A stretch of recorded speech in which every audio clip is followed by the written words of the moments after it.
അങ്ങനെ ജോലിയെല്ലാം കഴിഞ്ഞ് വീടെത്തി, കുളിയെല്ലാം കഴിഞ്ഞ് ഇങ്ങനെ പ്രാർത്ഥനയൊക്കെ കഴിഞ്ഞിരുന്നപ്പം ഒരാളുടെ ഓർമ്മ ഇങ്ങനെ മനസ്സിൽ നന്നായിട്ട് വന്നു. ഇടയ്ക്കിടയ്ക്ക് ഓർക്കാറുള്ള ആൾ തന്നെയാണ്.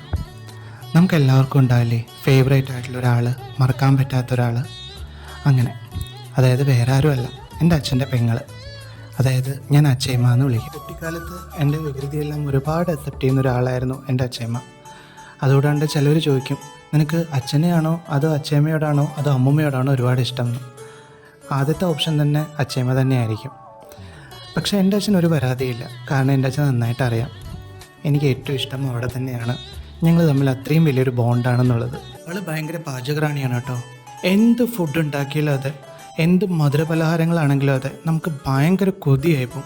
അത്ര ഭയങ്കര ടേസ്റ്റി ആയിട്ടുള്ളൊരു ഫുഡാണ്. അതിലേറ്റവും കൂടുതലായിട്ട് ഓലൻ, അവിയൽ, മാമ്പഴ പുളിശ്ശേരി.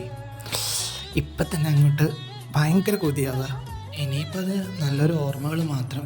ഇനി കുഞ്ഞു കുഞ്ഞു കഥകളായിട്ട് വീണ്ടും കാണാം. ബായ്.